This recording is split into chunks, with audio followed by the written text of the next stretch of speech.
imbabazi, Imana ikugire neza. Ufite ikibembe kikubuza gukorera Imana, gituma utakorera Imana, ari icyaha, ari intege nke ufite muri wowe, nazo zimeze nk'icyo kibembe, zimeze nk'ikibembe ufite mu buzima bwawe. Ariko ndajya ngutangarize ko Kristo umwami w'abami yampaye iri jambo uyu munsi, arambwira ngo nk'uko nakijije uriya mubembe, ndashaka gukiza abantu baje muri amateraniro uyu munsi. Haleluya. Hindukira umuntu ukwegera umbwira ngo Yesu arashaka kugukiza, Yesu arashaka kugukiza, umwami w'abami arashaka kugukiza. Kristo yakuntumyeho ko ashaka kugukiza, Imana Data yakuntumyeho ko ishaka kugukiza. Iyo niyo message yampaye uyu munsi, ko Data ashaka kugukiza ibyaha, arashaka kugukiza, arashaka kuguha imbaraga zo kunesha. We wananiwe kureka ibyaha, Yesu arashaka kugira imbabazi akaguha imbaraga. Yesu arashaka kuvana mu bubata, arashaka kuvana muri iryo saha. Haleluya. Imana yavugiye icyubahiro. Baje kubasubiza mwese mu izina rya Yesu. Mwakoze kuba muri aya materaniro y'iki gitondo y'umunsi mwiza w'umugisha Imana yaduhaye. Umushyitsi waba uri hano nitwa Apotre David Kubwimana, umugabo ndubatse, uri hano mu mujyi wa Kigali mu karere ka Nyarugenge, abandi umushumba w'iri torero. Nishimiye kuba hano uyu munsi. Ninjye mwigisha w'uyu munsi ugiye kubagezaho ijambo ry'Imana muri aka kanya. Ushobora gukurikirana inyigisho nigisha hano mu materaniro mu rusengero, ushobora kuzikurikirana kuri televiziyo yitwa BTV, abantu bakoresha dekoderi ya StarTime. Ushobora kuzikurikirana ku rubuga rwa YouTube, channel yitwa Murakira TV, ari yicaho ubutumwa bwose bw'itorero. Turashimira Imana rero ko yaduhaye ubwo buryo bwose ngo tuvuge ubutumwa. Kuri BTV ushobora gukurikirana inyigisho nigisha kuwa gatandatu mu gitondo saa 3 no ku cyumweru saa 10. Iyo minsi ibiri ya weekend niho ntanga message y'Imana batuye isi bakurikirana ubutumwa kuri iyo televiziyo, kandi abantu bagahabwa umugisha. Ndashimira Imana yashyizeho izo nzira zose ngo tuvuge ubutumwa bwiza. Imana ihabwe icyubahiro. Tugiye kuganira ijambo ry'Imana riboneka muri Luka igice cyaho cya 5. Luka igice cya 5 turasoma duhereye ku murongo wa 12 tugeze ku murongo wa 16. Bafite Bibiliya naho ngaho mwareba. N'uwaba batazanye Bibiliya ifite muri telefone yafungura muri telefone yakayireba, ariko yamara gusoma akaza funga telefone itamurangaza. Kandi ikindi, niba udafite Bibiliya uzanayigure, jya ugenda na Bibiliya ijambo ry'Imana. Imana ibahe umugisha. Dusome Luka igice cya 5 umurongo waho wa 12 kugeza ku 16. Umutwe w'ijambo uravuga ngo Yesu akiza umubembe. Bukeye ubwo Yesu yari ari mu mudugudu, haza umuntu urwaye ibibembe byinshi. Abonye Yesu yikubita hasi yubamye, aramwinginga ati, Databuja, washaka wabasha kunkiza. Yesu arambura ukuboko amukoraho ati, ndabishaka, kira. Muri ako kanya indwara ye imuvamo. Aramwihanangiriza cyane ngo atagira uwabibwira ati, ahubwo genda wiyereke umutambyi, uture n'ituro ryo kwihumanura, kuko Mose yabitegetse ngo bibabere ikimenyetso cyo kubahamiriza yuko ukize. Nyamara inkuru ye irushaho kwamamara, iteraniro ry'abantu benshi iteranira kumwumva no gukizwa indwara zabo. Ariko we abavamo yiherera mu butayu asenga. Amen. Uwabavuyemo ni Yesu, nuko aragenda yiherera mu butayu arasenga. Imana ishimwe. Tugiye kuganira ku ijambo n'ubundi rifite intego ivuga ngo Yesu akiza umubembe. ni igikorwa gitangaje Yesu yakoze. Birigaragaza ko Yesu yakoze ibitangaza byinshi, agakiza abantu indwara nyinshi zari zikomeye zitandukanye mu bihe byinshi bitandukanye. Abantu bagiye babona ukuboko kw'Imana, bari baruhijwe n'ibigeragezo bitandukanye kandi babonye imirimo n'ibitangaza by'Imana. Nta muntu wigeze ahura na Yesu Kristo ngo asigare uko yari ari, byanze bikunze habagaho impinduka ubuzima bwe. Abahuye na Yesu barwaye yarabakijije, abahuye nawe bafite ibyaha barabibabariwe, abahuye nabyo baboshywe barabohowe, abahuye nawe bafite intimba mu mitima babonye amahoro n'umunezero, kuko ari we mwami w'amahoro kandi ari utegeka byose, ari ibyuzuye isi byose byaremwe nawe, ibiriho ibyo tubona n'ibyo tutabona niwe wabiremye. Afite ubutware n'ubushobozi n'imbaraga zikomeye zirenze ibyo abantu batekereza. Kumwizera no kumwubaha iryo shingiro ryo kubona byose, kandi kumukunda no kumushaka no kumuyoboka niko guhura nawe agahindura ubuzima bwawe. Iri jambo dusomye ngo akize umubembe, biravuze ngo bukeye ubwo Yesu yari ari mu mudugudu, haza umuntu urwaye ibibembe byinshi cyane. Abonye Yesu yikubita hasi yubamye, aramubwira ati, databuja, wabishaka wangiza. Nuko Yesu areba agahinda ko umubembe n'ukuntu arababaye, areba n'ukuntu yasabaga Kristo ko amukiza, nuko Yesu arabimwemerera. Biravuze ngo uwo mwanya Yesu arambura ukuboko amukoraho, aramubwira ati, ndabishaka, kira. Uwo mwanya wari urwaye ibibembe arakira. Reka tuvuge kuri iri jambo neza ko kugira ngo umuntu akire hari icyo byasabye.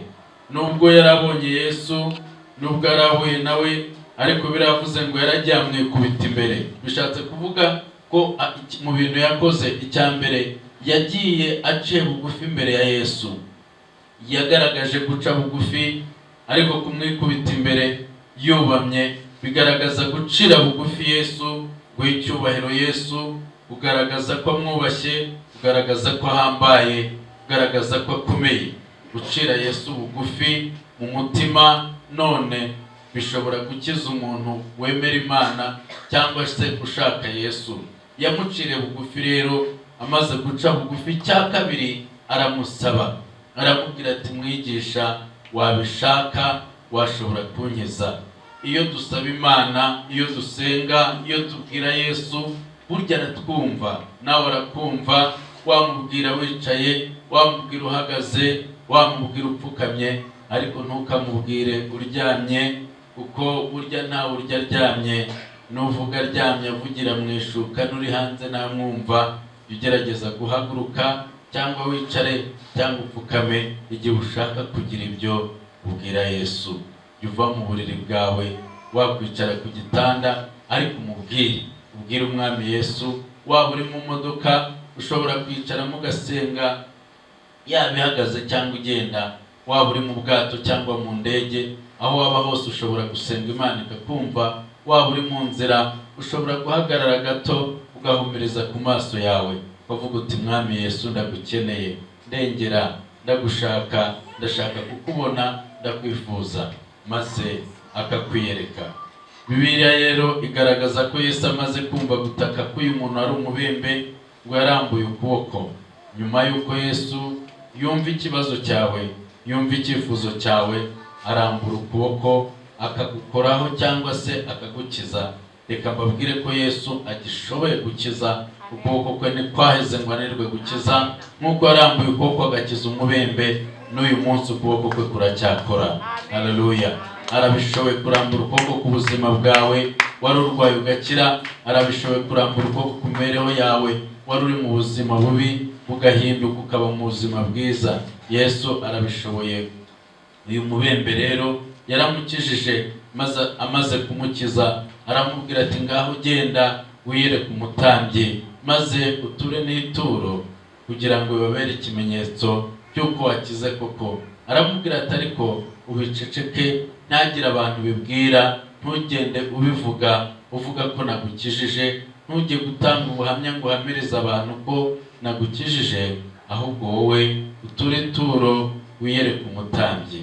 Impamvu Yesu yavuze ibyo ngibyo, icyo yari agamije cyangwa impamvu yamubwiye. Yesu mu gihe yakoraga umurimo w'ivugabutumwa, hari igihe abantu batashakaga kubyemera bitewe n'imihango n'amategeko by'abayuda, ko nta muntu wari wemerewe gukora umurimo w'Imana, uvuga ubutumwa, gukora nk'ibyo yakoraga afite imyaka y'ubutoya, afite imyaka iri hasi y'imyaka 30. Ntabwo byari byemewe. Barebaga imyaka y'ubukure, bakareba ko izi nyigisho z'idini n'ibindi. Yesu rero abona ko najya kubivuga n'ubundi abantu batari bubyemere, ariko aravuga ati wicecekere ntugire icyo uvuga. Ariko kandi icyo yamubwiye gukora cyavugaga kuruta kugenda avuga ko yamukijije. Ibyo yamubwiye akamubwira ati genda wereke umutambyi. Bari ukuvuga ngo genda ujye imbere ya pasiteri cyangwa se umuyobozi w'idini, maze numugerayo ugenda utwaye ituro, uture ituro, umubwire uti iri ni ituro ry'uko nahuye n'umugabo witwa Kristo akankiza, yankijije. Ibyo rero byavugaga kuruta kwirirwa akoresha amagambo, kandi byagombaga kugera imbere y'Imana. Ikindi, umutambyi ubwe yashoboraga gushimira Imana kandi agahamiriza n'iteraniro ryose ry'iby'Imana yakoze. Bivuga ngo nubwo wa wundi umwe atari buvuge ko yakize, ariko umutambyi wamwakiriye azavuga ati nyamara umugabo witwa Davide ejo bundi yakize ibibembe yari amaranye igihe, nuko yaraje bonana nawe atura n'ituro. Nuko abantu bose basingiza Imana, bashimira Imana ko hari umuntu wakize muri bo kandi wakira igitangaza cy'Imana. Icyo rero kitwigisha iki? Kitwigisha ibi bikurikira.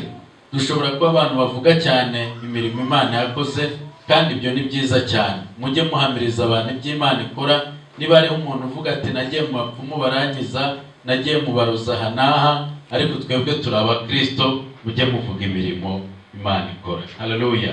Imana nigutabara ubivuge, nigukiza ubivuge, nigukiza ibyago, nigukiza impanuka, nigukiza amarira, nigukiza agahinda, nigukiza ubukene, niguha akazi, nikugaburira, nikwambika, ubwira abantu yuko Imana ikora. Haleluya! Ikindi nanone nuko tugomba gutanga amaturo, tugomba guturira Imana iteka ryose, kuko Imana ikunda amashimwe. Imana yemera ko tuyitura amaturo. Iyo tuyituye twatura mu rusengero, nukuvuga ngo tuba dutuye Imana Data isumba byose. Ushobora gutura nkuko dutura mu materaniro, ugatura kuri MomoPay, ugatura kuri konte y'itorero.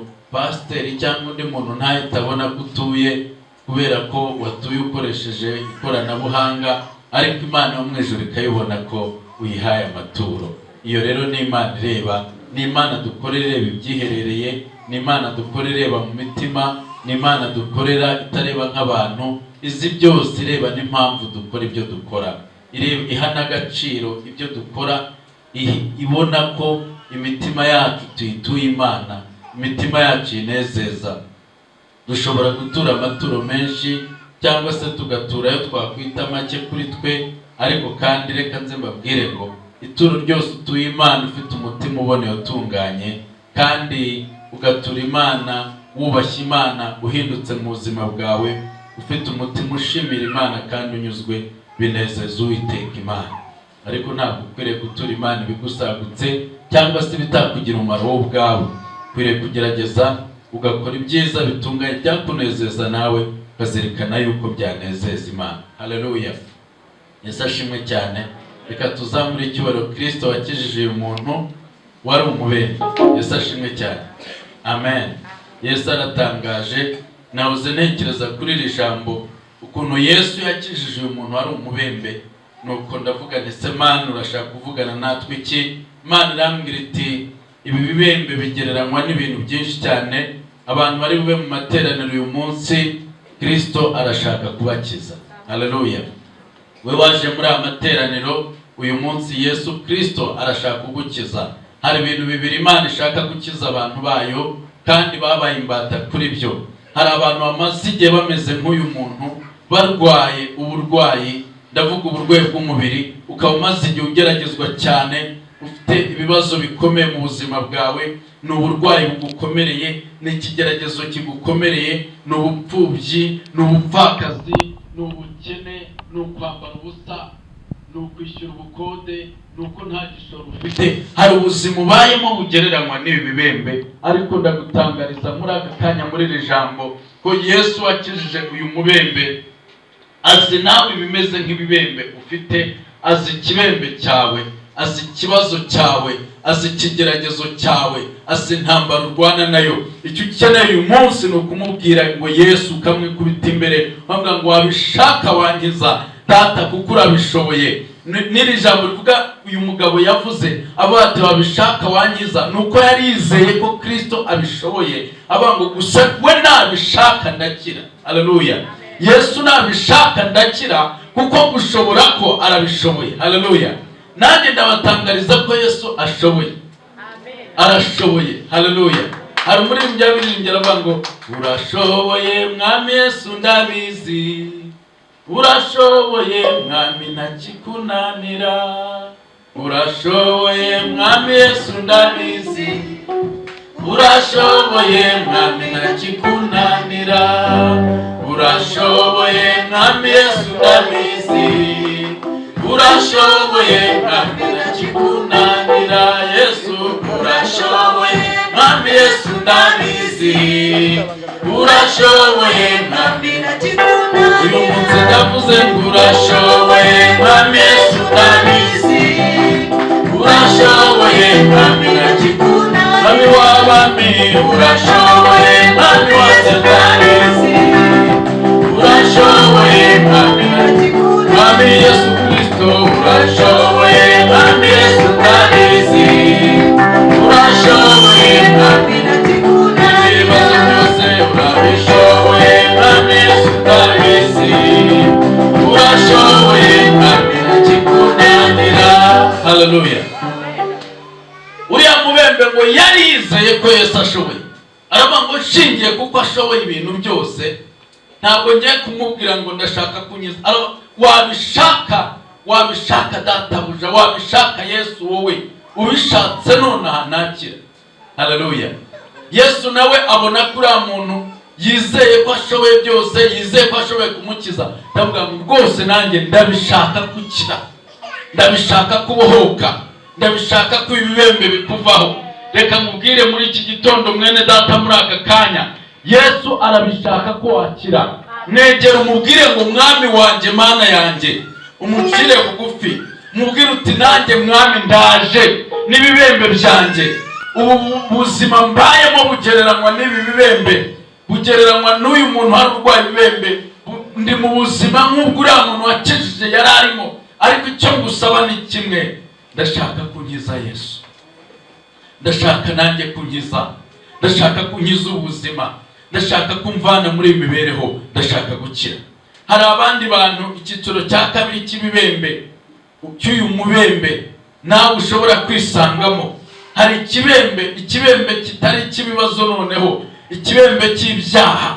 Umuntu akabaho ari umukristo ariko ari umubembe, afite ibyaha muri we byamuruhije, muri we ukabona agenda ari muzima, ariko afite uburwayi mu buryo bw'umwuka butaboneka. Ariko umurebye uri mu mwuka ukababona yararembye, ndetse ubuzima bwe ari bubi cyane kubera ko afite ibibembe by'ibyaha. Kwa kundi umuntu akagenda asenga ari umukristo, ajya mu materaniro ariko ari umubeshyi, ko afite ikibembe cyo kubeshya, akanwa kayirirwa abeshya, yirirwa kuri telefone abeshya, ukabeshya muri message, ukabeshya uvugana n'inshuti, ukabeshya uvugana n'abo bakorana, ukirirwa ubeshya. Icyo ni ikibembe. Ukagenda wirirwa uri umusambanyi, ukaba uri umubembe nawe.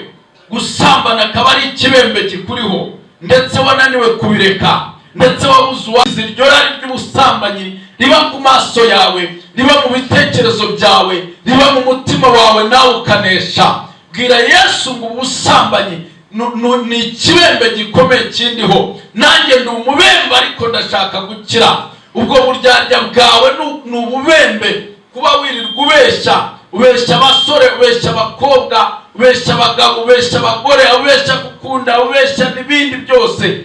Ni ukubi ufite ikibembe mu buzima bwawe ugendana nacyo. Imana ikugirire imbabazi, Imana ikugire neza. Ufite ikibembe kikubuza gukorera Imana, gituma utakorera Imana, ari icyaha, ari intege nke ufite muri wowe, nazo zimeze nk'icyo kibembe, zimeze nk'ikibembe ufite mu buzima bwawe. Ariko ndajya ngutangarize ko Kristo umwami w'abami yampaye iri jambo uyu munsi, arambwira ngo nk'uko nakijije uriya mubembe, ndashaka gukiza abantu baje muri amateraniro uyu munsi. Haleluya. Hindukira umuntu ukwegera umbwira ngo Yesu arashaka kugukiza, Yesu arashaka kugukiza, umwami w'abami arashaka kugukiza. Kristo yakuntumyeho ko ashaka kugukiza, Imana Data yakuntumyeho ko ishaka kugukiza. Iyo niyo message yampaye umunsi, ngo Data ashaka kugukiza ibyaha, arashaka kugukiza, arashaka kuguha imbaraga zo kunesha. We wananiwe kureka ibyaha, Yesu arashaka kugira imbabazi akaguha imbaraga. Yesu arashaka kuvana mu bubata, arashaka kuvana muri iryo sari. Hari umuririmbyi waririmbye neza aravuga ngo nari mwisa yo ibyaha